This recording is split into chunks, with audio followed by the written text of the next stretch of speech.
Bonjour à tous mes chers amis footballistiques, qu'est-ce que vous dites aujourd'hui? Bienvenue sur la chaîne de Del Piazza où on va faire un petit retour de manière un peu chill sur les 16e de finale et la route vers les 8e qui commencent aujourd'hui. Alors évidemment j'ai pas eu la chance de pouvoir débriefer tous les matchs. Je vous cache pas que la fatigue commence vraiment à se faire sentir suite à quelques rencontres assistées durant la nuit.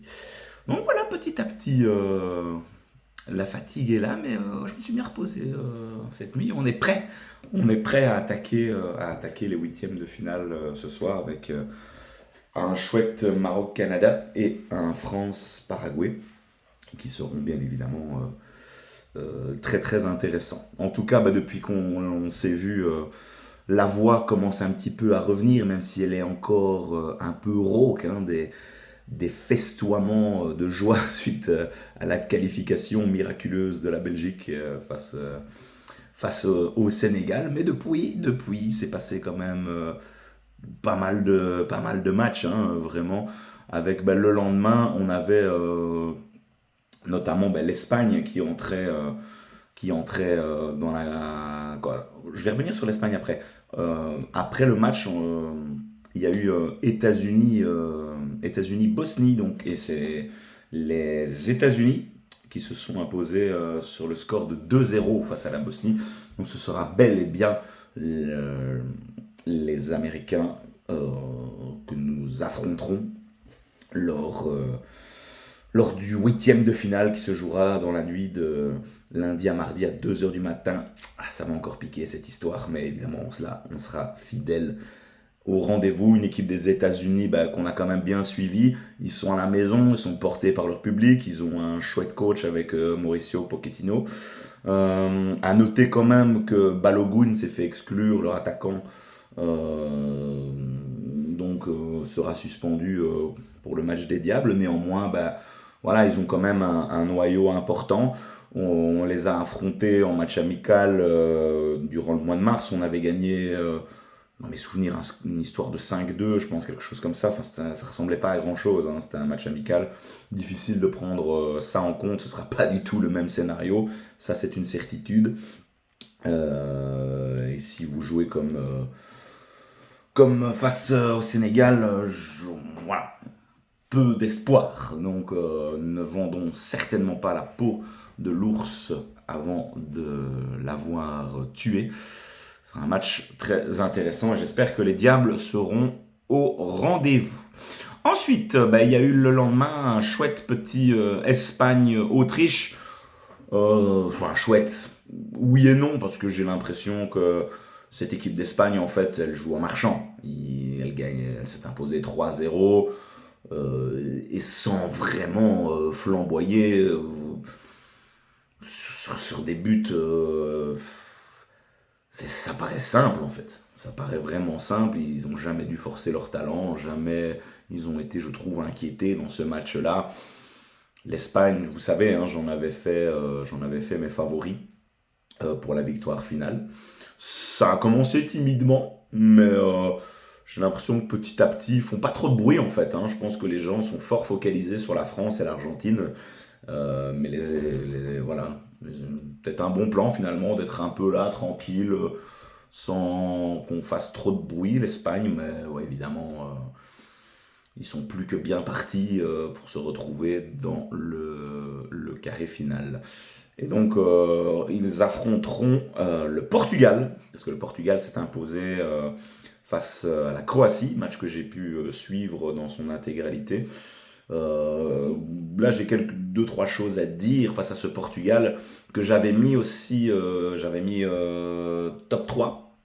Donc, j'étais parti sur Espagne, Angleterre et Portugal à la base. Et alors évidemment, avec maintenant, ils se retrouvent en fait. Non, l'Angleterre est à droite et ouais, donc potentiellement, ouais, Angleterre-Espagne, ça pourrait le faire, mais Portugal, Espagne, il y en a un qui sortira, donc forcément un de mes favoris ne sera pas dans le top 3 final. Néanmoins, ce Portugal, par contre, moi je suis très déçu. Je vous le cache pas. Parce que je trouve que dans chaque match, ils sont vraiment en difficulté. C'est très difficile de se créer de grosses occasions. Pourtant, sur le papier, voilà, on l'a déjà dit, ils ont des joueurs extraordinaires et j'ai l'impression que Roberto Martinez n'a pas la formule et c'était ma grosse crainte par rapport au Portugal. C'était de savoir vraiment est-ce que Roberto Martinez allait pouvoir tirer le meilleur de cette équipe. Et là, j'ai vraiment l'impression qu'il n'y arrive pas, quoi. Il n'y arrive pas. Alors évidemment, tous les projecteurs sont braqués sur Cristiano en disant que, oui, c'est lui qui fait un peu capoter l'équipe. Ouais, je veux bien l'entendre. Ok, c'est plus le Ronaldo d'antan. D'accord. Il a eu un centre à un moment où il doit faire mieux, c'est vrai. Néanmoins, le mec marque son penalty au moment où la Croatie gagnait 1-0 dans le match. Mais qui transforme, il y a un but où il est hors jeu d'une épaule. Mais c'est toujours dur de tirer que sur lui, mais encore une fois, moi je trouve ce milieu de terrain relativement faiblard, alors qu'on a potentiellement les deux meilleurs milieux de terrain du monde cette saison avec Neves et Vitinha. Bruno Fernandes, c'est très discret, c'est très très très discret. Et quand vous voyez le but pris par les Portugais, mais c'est quoi Ruben Dias, c'est quoi cette défense, quoi. Vraiment, si ils peuvent vraiment remercier Diogo Costa, qui fait une Coupe du Monde exceptionnelle, mais combien de parades encore il a eu à effectuer, c'est hallucinant. C'est pas Cristiano Ronaldo qui défend quand même. Enfin, la critique évidemment est toujours facile, mais puis voilà, c'est finalement le remplaçant Gonzalo Ramos qui marque en toute fin de match après la 90e. Donc Martinez a eu le courage de faire sortir Cristiano. Et ça a finalement plus ou moins payé ses fouilles, puisque son remplaçant a marqué. Donc voilà, les deux numéro 9 de la Seleção. Néanmoins, je pense vraiment que j'ai vraiment du mal à croire que ce Portugal-là va aller inquiéter l'Espagne. C'est très très décevant. Alors voilà, peut-être un sursaut d'orgueil, mais vraiment, non, je n'y crois pas du tout. Ça devrait, selon moi, sortir. Le Portugal devrait sortir logiquement au prochain match face à l'Espagne. Ensuite, on a eu un petit Suisse-Algérie que j'ai pu aussi voir, j'ai pu revisionner un très très large résumé. Victoire de la Suisse 2-0 avec ils ont trouvé leur alchimie avec Mbolo, Ndoye et Mozambique qui est vraiment la petite révélation de cette Coupe du Monde. Mais quelle rapidité ce mec-là a laissé son empreinte et son CV sur cette Coupe du Monde. Mais quand vous voyez son débordement sur le premier but, non, c'est très très impressionnant. Après, bon, les Algériens, il y a beaucoup de problèmes, je pense, avec leur entraîneur. C'est assez décevant. Petkovic n'a jamais réussi à imposer un réel style de jeu. Bon, voilà, je pense que le peuple algérien, en voyant pas mal de commentaires qui sont bien plus spécialistes que moi, ont quand même l'air de dire que non, vraiment l'Algérie a complètement foiré cette Coupe du Monde et finalement ils n'ont pas eu beaucoup de droit au chapitre dans ce match-là et il y avait peu d'espoir finalement pour les Algériens. Donc voilà, il va falloir restructurer un petit peu ce football-là. Ils rentrent à la maison. Dommage pour l'Algérie. la Suisse, ça devient vraiment très fort et très très intéressant. Et ils affronteront le Canada. Le Canada qui avait battu l'Afrique du Sud 1-0. Donc là, ça risque d'être très intéressant. Attendez, non, je dis n'importe quoi. Non, c'est le Canada, ils affrontent le Maroc. Et excusez-moi, et la Suisse, ce sera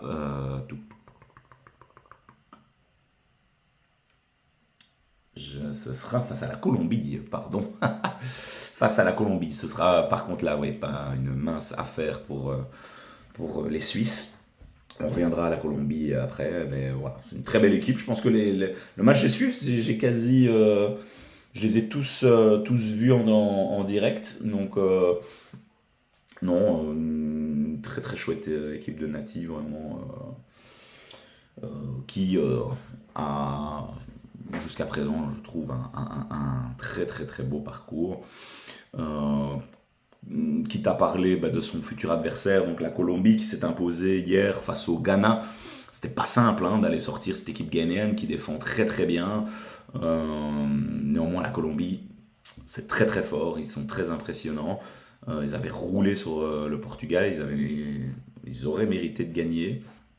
Et là, ils sortent le Ghana, et donc ce serait une belle opposition de style. Avec Luis Diaz notamment qui dynamite ce flanc gauche. On aura vraiment une attention particulière sur ce match-là. Néanmoins, ça va être très serré, très très serré. Mais je pense que la Colombie va potentiellement peut-être faire sortir la Suisse. Ce sera serré, mais je crois que la Colombie est un peu plus armée actuellement. Mais ce sera une belle opposition de style et en tout cas, à mon avis, une chouette petite rencontre. Ensuite, on a un match que là, je vous avoue, je n'ai pas du tout suivi. J'ai regardé un petit résumé entre l'Australie et l'Égypte. Le match s'est terminé au tir au but et c'est l'Égypte qu'on a bien vu au premier match, nos premiers adversaires. Qui continuent leur parcours, qui font partie des rares équipes africaines à continuer leur compétition. Et l'Égypte, dans ce cas-ci, alors, je pense qu'ils affronteront nos amis, l'Argentine, le champion en titre. Bonne chance au pharaon de Mohamed Salah. L'Argentine qui a néanmoins cette nuit affronté le Cap-Vert et qui a montré pour la première fois quelques faiblesses. Il faut par contre là maintenant tirer notre chapeau à cette équipe du Cap-Vert. Vraiment, Vozina hier, il a encore été exceptionnel. Mais quel gardien, ça aura été la sensation de cette Coupe du Monde. Ce mec-là a sorti le match de sa vie face à l'Espagne. Il a encore sorti hier une masterclass face à Messi. Voilà, il n'a pas manqué grand-chose pour aller au péno. Malheureusement, but contre son camp en prolongation. Ça c'est dommage. Voilà, après Messi, c'est exceptionnel, c'est très très fort. Il est en mode grotesque, il n'y a rien à dire. L'Argentine un beau chemin devant eux, tout tracé pour se retrouver dans le carré final. Mais pour la première fois, je trouve qu'on a senti quelques difficultés défensives. C'était un petit peu moins bien. Évidemment, je pense que ils vont continuer sans aucun problème et se défaire de l'Égypte et continuer sans aucun problème leur parcours.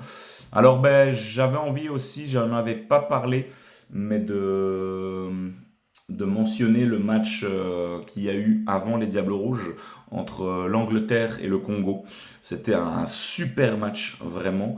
Je pense à mon ami Neil, qui est un fervent supporter avec la double nationalité belgo-congolaise et euh, qui a suivi cette équipe de la RDC tout au long avec beaucoup de ferveur. Et j'essaierai à mon avis d'ailleurs de faire une petite vidéo avec lui faire un compte rendu sur la compétition du Congo. Et il me disait que voilà, de toute façon, leur compétition était déjà réussie puisque c'était déjà historique d'y être et en plus de se qualifier pour les 16e de finale. Et en plus, mais de quelle manière ils menaient jusqu'au deuxième cooling break. Je crois que 75e, c'était toujours 0-1 pour le Congo. L'Angleterre a dû vraiment aller puiser dans ses ressources et heureusement qu'ils ont leur Harry Potter finalement, Monsieur Harry Kane qui a sorti 2 buts un peu venu de nulle part, stratosphérique, mais voilà, qui permet à l'Angleterre de continuer. Je les ai mis dans mes favoris, les Anglais. Deuxième, et bon, ouais, eux aussi, ils ont montré quelques faiblesses face à ce bloc congolais. Donc, en tout cas, je pense que le peuple congolais peut sortir de cette Coupe du Monde la tête vraiment très haute. Tant ils n'étaient pas dans un groupe facile et ils ont eu une prestation plus qu'honorable face au Portugal où ils auraient peut-être même mérité la victoire. Une défaite face à la Colombie et un match complètement dingue face à l'Ouzbékistan où ils ont gagné en une deuxième mi-temps stratosphérique. Donc voilà, félicitations pour cette belle Coupe du Monde des amis congolais. Et donc l'Angleterre va se retrouver le Mexique. Mexique qui s'est permis d'éliminer l'Équateur, hein, qui n'était pas un morceau facile. Et donc là, le Mexique face à l'Angleterre, ça aussi, mais quelle affiche vraiment. Ça sera très intéressant. Mexique aussi poussé par son public. Difficile à évaluer, hein. Évidemment, je reste sur l'Angleterre qui passe. Mais ça va vraiment pas être simple. Pour les Anglais. Il faudra augmenter son niveau de jeu. Clairement, le Mexique ne sera pas un oiseau pour le chat. Ça, c'est une certitude. Et évidemment, on attend particulièrement ce match. On a un magnifique Brésil-Norvège. Oui, Brésil-Norvège, pardon. Mais évidemment, Brésil-Japon, j'en avais fait une vidéo, débrief. J'avais adoré ce match. Un des matchs les plus fous de ces 16e. Norvège qui a éliminé la Côte d'Ivoire avec un but de Haaland, évidemment. Donc Haaland face à Vinicius, ça va être chouette aussi, hein, vraiment. La Norvège a les capacités d'aller mettre en difficulté la Seleção d'Ancelotti. Néanmoins, je pense quand même rester sur les positions que le Brésil devrait passer. France-Paraguay ce soir, très intéressant. Alors le Paraguay qui s'est permis le luxe de sortir la Mannschaft dans un match complètement fou. Qu'est-ce que ce Paraguay va pouvoir proposer face aux Bleus? Ça, c'est ma question. Le scénario du match, moi, je vois vraiment le Paraguay casser le jeu, partir sur un nombre incalculable de fautes. Je pense que ce soir, on va avoir des cartes jaunes. Ça, en veux-tu, en voilà. J'espère quand même qu'on évitera les blessures, mais on aura clairement un bloc bas. Et je pense qu'on va repartir exactement dans le même schéma. Paraguay-Allemagne, Paraguay-France, ce sera exactement le même genre de match. Néanmoins, voilà, il n'y a pas Leroy Sané chez les Bleus. Vous avez Monsieur Olysée qui est dans la forme de sa vie. Mbappé en mode Coupe du Monde, en mode R9, tout ce que vous voulez, qui est en mission pour aller chercher cette coupe.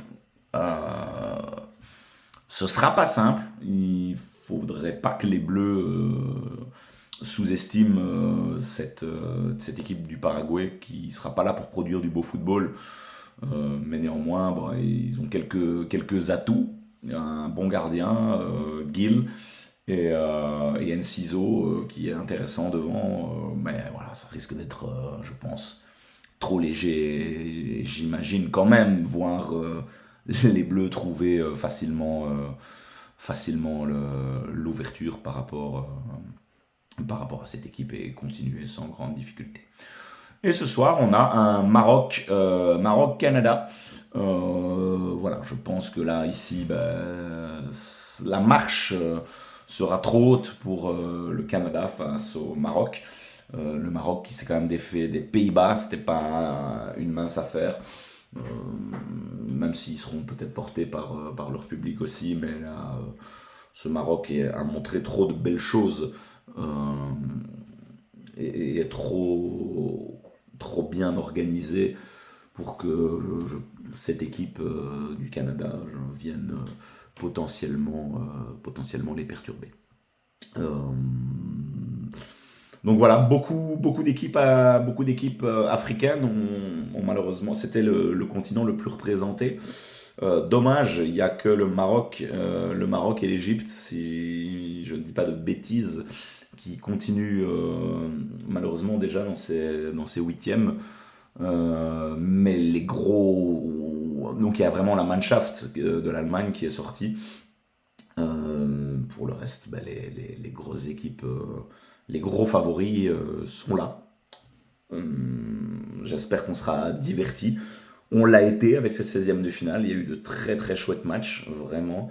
Évidemment, on attend particulièrement le match des Diables Rouges. Beaucoup de choses sont à régler. Je suis vraiment curieux de savoir quelle animation Rudy Garcia, quelle composition va-t-il garder Kevin De Bruyne et Jérémy Doku, repartir avec la même compo que face au Sénégal. Va-t-il donner un peu plus de temps à Morera qui est bien monté, Lukaku titulaire ou pas, est-ce qu'il garde Charles de Ketelaere, enfin tout ça, toutes ces questions seront répondues dans les prochains jours.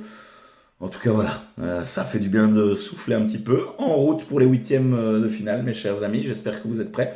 Donnez-moi un petit peu vos ressentis par rapport à ces huitièmes.